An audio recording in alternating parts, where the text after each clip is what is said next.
सांग पूरा बारीटा पूरा असना ही पड़ी कौन गोटे कले हाँ आम चलनु रंग करदबा माने गछ गुराक सब रंग करदबा भल देखा जिवो माने पूरा सब जा गछ रंग करदबा हां कौन रंग करिया तोटा धळा करदबा ऊपरटा ढाऊ करदबा बढ़िया होता अरे रुन्ना भाई रे तू एडी ठिया आइछु मु साडे खोजुची आ कहूना कुह ए भाउजो पठेई देले गोटे नडिया पाई कोन करिवो अरे नडिया बरा कोन करियो एली कहउतेले नडिया बरा देखु ना बापा वा सब पौड़ पारी बाकी बिकी देले आ कोउटा अरे घरे थबो गोटे दउनु भाई टोटल नाही क्षमा करियो टोटल नाही आ ताले बाजार रू जाउची देखिबी आ देखो देखो बाजार बाजार आड़े देखो आ ताले बाजार रू जाउची आनी बाजार आड़े देखो सुनबो बढ़िया आइडिया टे कोन ताले माउसी डाकिया नडिया बरा तरकारीटा करिया बढ़िया बरा तरकारी करिए जोड़ी इच्छा नहीं माउसी माने कोन गछ पर चढ़िबे चल चल मौसा डाकिया दीटा खंडे नडिया तोलिया या तो कथा कोन चल या तो कथा तोलिया कोन चल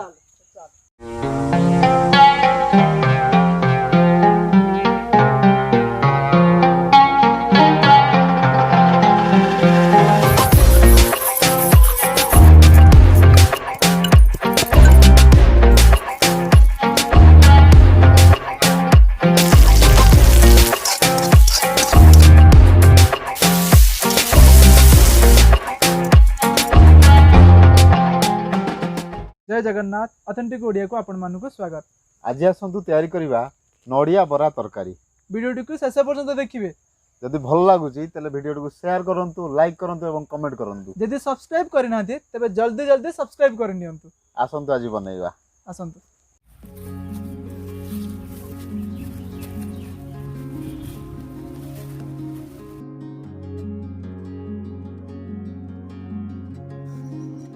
नडिया बरा टिके नुआ नुआ लगुथिबो आश्चर्य होंतुनी ओडिया घरर खाइबा आम परंपरार खाइबा आमे भी तो शुणिलु टिके आश्चर्य लागितला तेबे आसंतु नडिया को किपरि बरा करी तरकारी करा जाए शिखिबा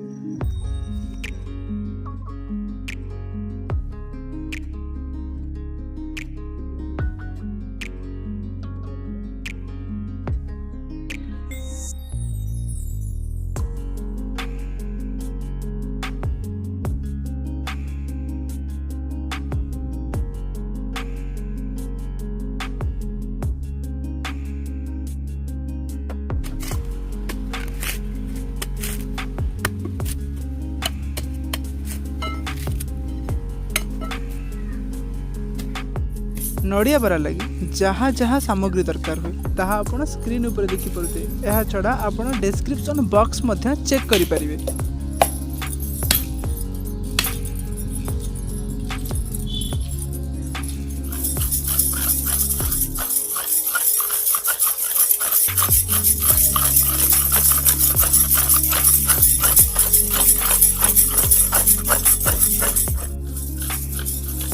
नडिया बरा लगे केमितिका आण दरकार हुए आसंतु माउसी गोठारे जानिबा नडिया बरा चाउल नडिया जीरा लंका अदा काटिकी आण तैयारी करिया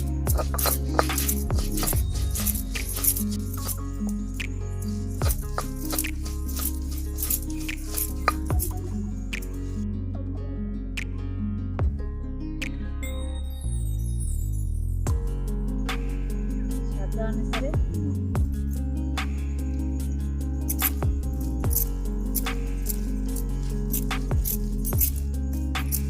नडिया मिसा आना प्रस्तुत हो गला आसंतु देखिया माउसिया को नहीं केमिति बरा तैयारी करूछन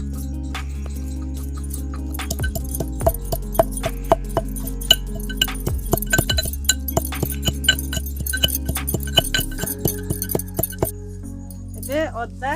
रसुन को छेचिबा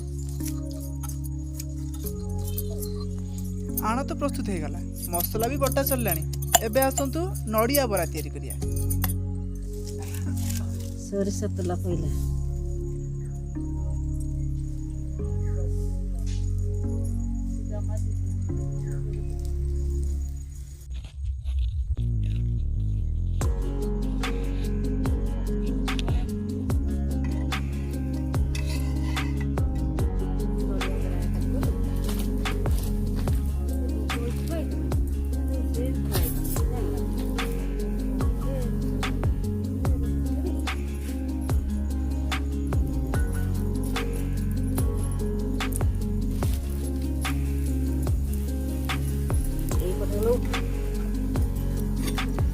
ନଡ଼ିଆ ବରା ତ ହେଇଗଲା। ଆସନ୍ତୁ ୟାକୁ କିପରି ତରକାରୀ କରାଯାଏ ଶିଖିବା। ସୋରିଷ ତେଲ, ଆଳୁ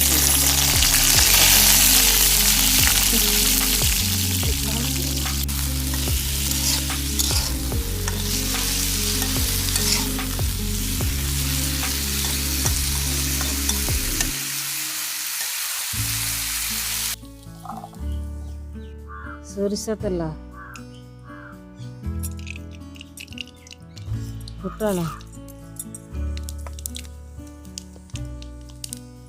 ପିଆଜ,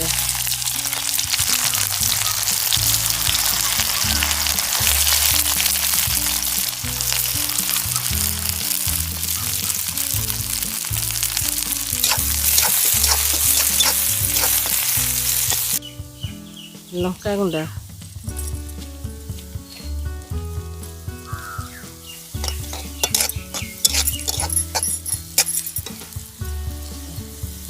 ରସୁଣ ଅଦା ଛେଚା,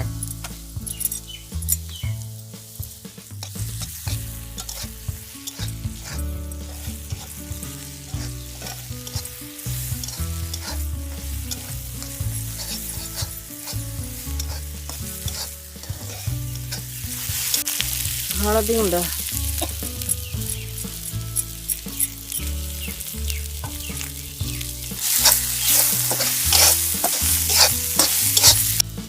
ଟମାଟର,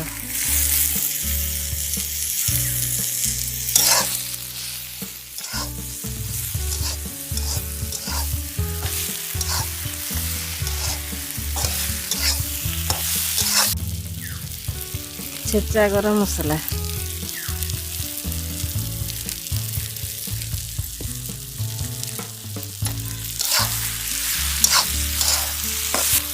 ସ୍ୱାଦ ଅନୁସାରେ ଲୁଣ, ଭଜା ଆଳୁ,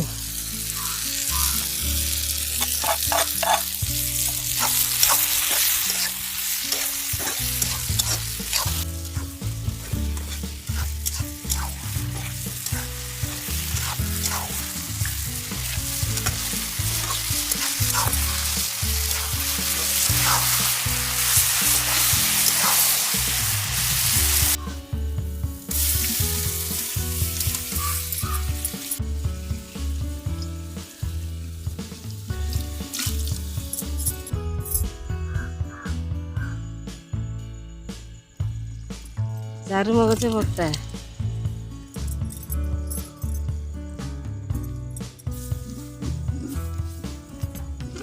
ଏବେ ନଡ଼ିଆ ବରା ପକେଇବା।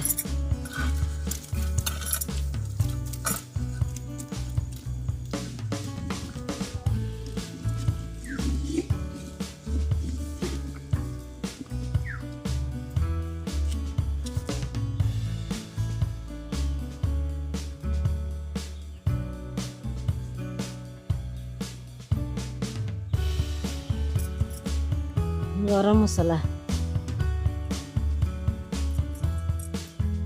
ଧନିଆ ପତ୍ର,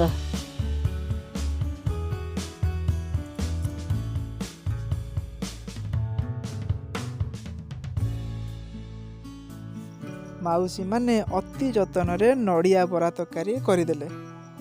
ଆମେମାନେ ଚାଲିଲୁ ଖାଇବା ଲାଗି। ଆପଣମାନେ ୟାକୁ ଟିକେ ଘରେ ବନାନ୍ତୁ। ଆଉ କେମିତି ଲାଗିଲା